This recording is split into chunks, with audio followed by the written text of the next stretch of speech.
Hey Sag, how are you? This is Mary Ellen. I am catching up on my readings. The internet was down for quite an extended period here on the day that of the new moon, when the energy started moving and all the planets realigned. There was a giant fire in, I don't know, the spirit saying the transformer. That's not exactly correct, but basically the internet went down all across Vermont and New Hampshire. And I was sitting here twiddling my thumbs, enjoying the energy. So Sag, there you go. I'm going to pick a couple cards from the Oracle decks, and Spirit asked me to start with the Celtic Wisdom Tarot. So this is the Eight of Wands. Intense passion, messages coming through, bonding with a twin flame, a soulmate, a heart chakra awakened partner. So we're looking into your soulmate. What are they doing? What are they experiencing? What are they engaged in while they are loving you, Spirit says. So I'm going to pick something from, let's see, Spirit. I'm going to ask my Spirit guides. What do you want, Spirit? Okay, they are saying the Mystical Shaman Oracle. And then one from the Journey of Love. So let's just move this aside for a second. All right, Spirit. What is it that you want? The beautiful. Okay, there it is. Spirits. Did you see that? They crimped it right down. Okay, that's gorgeous. Andean Cross. A very mystical movement. And I just finished the reading for Aries. So there is definitely the fire energy this month. You know, you got Jupiter. We have Chiron in Aries. We've got the new moon in Pisces that brought forward a lot of prophecy. And we've got a lot of power in the fire sign elements. We have Uranus in Taurus and an earth element. So there's a lot of destiny and fated meetings coming forward. So let's grab a card. Spirit wants to grab a card from the Journey of Love Oracle. Oh, look at that. Well, look, I mean, we are really talking about divine love. There's no doubt. There is something about this love that you're engaged in. Your beautiful soulmate, and if you're cross-watching, if you're the soulmate of a Sag, it is bringing you mystical, shamanistic depth of experience and awakening through this love. So let's take a look. I want to give you a little bit more messaging, then we're going to jump into the Rider Waite, okay? So let's see. Let's look at the guidebook about the Andean Cross. It's an important message. I think Heart of God is fairly self-explanatory, but the Andean Cross is a very powerful card. It represents the cosmology of the shaman. It depicts the four cardinal directions, the upper and the lower worlds, and the steps to reach those realms. So that's what's happening for your soulmate as they're meeting you, coming into your sphere and your presence, becoming aware of your presence in their life. The hole in the center is a gateway to interdimensional travel. Oh, I'm getting a shiver. It is the proverbial eye of the needle that we can all go through to experience higher states of awareness and wisdom. The Andean Cross announces the start to a great journey, and it is a journey about their connection with you and what happens when your energies bond together and you awaken each other. It's really gorgeous. So it's time to raise your gaze from the mundane. Allow new wisdom to guide you and stop trying to make sense of it all before you respond with a resounding yes. Okay, so clearly, soulmate, heart chakra, awakener, twin flame. My spirits have been talking about it for 2 years. It's going to start happening, and I think it's now. If you haven't seen the reading that I did, the most recent reading, I did a couple of readings about the new moon. There's one that has the photograph, the illustration is the whale. Please go look at that. Really important for you folks. So you're going through the eye of the needle into the mind of God because of this heart chakra awakening partner. To, you know, bear in mind as a general reading. So if this doesn't resonate, go look at your soul cycle reading. Look at your partner's reading. Look at your Venus sign, Spirit saying, and your moon sign, because we are very affected by the moon, moving from the Pisces new moon into the full moon in Aries. So in the Celtic Wisdom Tarot, The elopement of skill, the Eight of Wands, is a story about a couple who had to go through a transformation. And a spell was put on them. They couldn't reach each other. The feminine part of the equation had to go through a death and rebirth experience, and it happened all in a moment. And that is the description of what happens when you come in line with your heart chakra awakener. Whether it is a love partner or not, my spirit guides want to continue to just caution people, but I'm here talking about your soulmate. So, all right, there's a card. Spirit wants that one. So, a couple things, all right? Just keep your awareness wide. If you've come into contact with someone who is awakening you, please respect their process. They have to go through a process in order to be with you. That's what this story is about. So this couple, when the transformation happened, they were in a banquet hall and they ran to the chimney and stepped into the fire. Isn't that beautiful? You are stepping into the fire of this passion. Your soulmate is on fire and is causing you to bond together in this way. And Spirit's talking about alchemical moments. They're talking a little bit about the action of fire. So what happened? They went up the chimney and they literally transformed. And when they got into the atmosphere together through the chimney, they literally turned into swans and they flew away. And in Celtic mythology, swans, well, in reality, they do mate for life. So, all right, let's see what we have here. Love it. Seven of Swords reversed. They're walking away from something. Part of it is they cannot behave in any other way except being extremely scrupulous. They're not messing around. There's no deceit. If you are worried about what's going on with your soulmate, understand that they have the willingness to stand in their place and be really present. They have no desire to play any games. Okay, Spirit wants it this way. Their desire, their intention is to work really hard going forward on their own transformation because of your presence, because of the energy that it brings to them. So, Spirit, what's the next part of this message, please, about the beautiful soulmate of Aries in these days? Yeah, too many cards. I'm going to keep shuffling. All right, Spirit, what's the next part of this phase? There you go. Star card, of course, because they are intending to bring forward this destiny.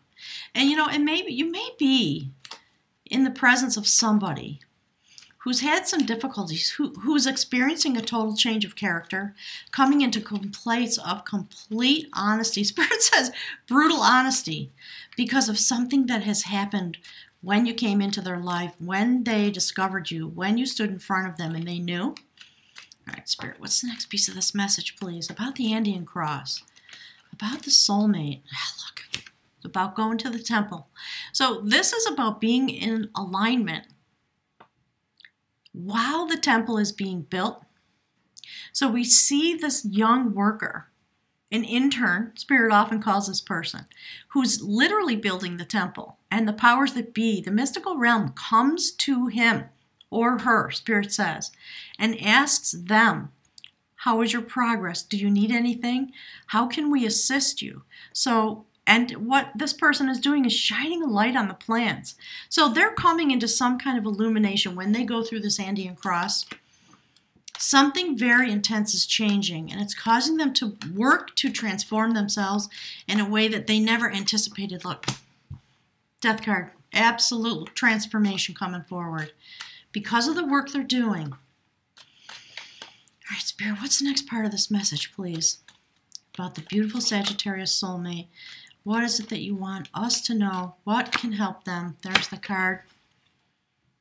Ace of Wands, inspiration and passion, and moving forward, coming through the Andean cross. We see them looking forward into their lives, looking into the future, creating the new growth through this transformational process because they have stepped into the temple of divine love and they have stepped away from everything that has not served them. And look what's next.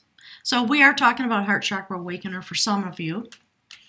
All right, what's the last card? Then we're going to pick from the bag of runes and see what's happening this month as we move toward the full moon, Spirit's saying.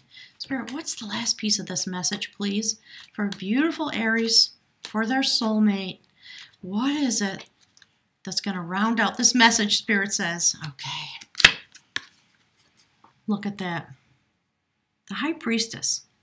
It came out reversed, so I'm going to leave it just like that. I think when we see this and this process and this, there is nothing that is being held back. There are no secrets to reveal. They are being quite passionately present and honest with you because they are going through a complete transformation. They are in the temple. They've gone through the eye of the needle. It is causing a death and rebirth process because of the inspiration of this love that has come to them. They are not holding anything back. So some of you might be feeling overwhelmed by somebody who has stepped in and said, hey, I'm here. Let's go. Let's go, baby. That's what my spirit guides are saying. So always remember to be gentle. Remember to stay balanced. Remember not to push each other. There is going to be some time that's needed. This is about a work in progress. This, in a sense, was a work in progress. And each one of these notations are about going into the mind and the heart of God, the goddess, the universe, whatever word you want to put on it. Ancient shamanic mystical knowledge to create a massive transformation in order to come into the clarity of the day and begin to work very diligently on this transformation because they intend to have a life with you. And they want full celebration and they want full manifestation because we see the star card here. So I'm wondering who it is you're involved with. I'd love to hear some messages. Put some comments on the thread and tell me what this process is about. Really interesting because we see the death card at the center, the apex, Spirit says, bringing forward this really intense transformation. And the star card also moves the energy through the death card, the transformation, and then standing looking forward with this passion and this intention to move in to the Four of Wands energy and to bond. I love it. Spirit, what is it that the soulmate, that Aries needs to know about their soulmate, and that Aries soulmate needs to know about their own process? So give them some clarity, please, while they move into the heart of the universe through the Indian cross, completely transformed. You know what? One more thing. In this story, there were secrets. There were things that needed to be revealed. And there was a spell that had been put on the feminine part of this couple. And she was turned into a fly. And she had to, actually, she was swallowed up by a woman in the banquet hall. And she was immediately reborn and transformed. And I think that's why the High Priestess is there. There was some kind of reversal that happened, I think, because of the way this energy is. And it brought this transformation very unexpected, very sudden. And then a realization comes. They move into the mind of building the temple. And they look forward. And they know what they're working on. Because their star has arrived. Ah, beautiful. Mystical process. All right, Spirit says this one. Yeah, that is beautiful. Whew, that is the rune for strength. Quite lovely. Let's take a look at the book. There it is. All right, and you know what? I'm going to put it right there. Spirit wants it there. There's something about that. So let's check it out and see. That's, if you have the Book of Runes, that's on page 100. So this is the rune for strength. It is Uruz. It is about manhood and womanhood. The wild ox. There's something about this transformation. Maybe they were a hard nut to crack, Spirit says, until they had this experience. So this is the rune of terminations and new beginnings. Absolutely. I love it. Drawing Uruz indicates that the life you've been living has outgrown its form. And that form must die so that new energy can be released and as part of the new form. Ooh, Spirit, thank you. This is a rune of passage, and as such, it is part of the cycle of initiation. Positive growth and change may involve a descent into darkness as part of the cycle of perpetual renewal. That's why we see this way, because it is part of the passage that they are having. As in nature, this progression consists of 5 aspects: death, decay, fertilization, gestation, and rebirth. Events occurring now may well prompt you to undergo a death within yourself. Since self-change is never coerced, we are always free to resist. Remain mindful that the new life is always greater than the old. Prepare then for opportunity, perhaps disguised as loss. It could involve the loss of someone or something to which you have an intense emotional bond, and through which you have been living part of your life. A part of your life that now must be retrieved so that you can live it out for yourself. In some way, that bond is being severed. A relationship has radically changed, and a way of life is coming to an end. Seek among the ashes and discover a new perspective and a new strength. The ancient symbol for Uruz was the aurochs, a wild ox. When the wild ox was domesticated, an immensely difficult task, it could transport heavy loads. So learn to adapt yourself to the demands of such a creative time. Firm principles attached to this rune. At the same time, humility is called for, since in order to rule, you must learn how to serve. Uruz puts you on notice that your soul and the universe support this growth. So there is something clearly, I think Spirit says something about conduct and behavior when we see the 7 of Swords reversed. Maybe the soulmate that you're dealing with was someone who just hadn't come into themselves, hadn't come into their ability to be vulnerable and present, and they may have been operating through reversal, not being able to be honest, not being able to stand in their truth. And then this moment of Shazam happens, and it completely transforms them. So, Sag, wow, thank you for being here. Thanks for sharing this story with me. It's what my spirit guides are talking about, sharing the story. So put some messages on the thread below the video, would you please, and let me know what's going on. I love reading your comments. And hit the like button for me. I'd really appreciate it. Enjoy this, and please tell us all what you're experiencing, whether you are the soulmate or you are the Sag engaged with this person who is being completely renewed and coming into their strength. Because this is lack of strength, isn't it? Lack of clarity. And there we are, and there we see the strength. Beautiful. Thanks, Sag.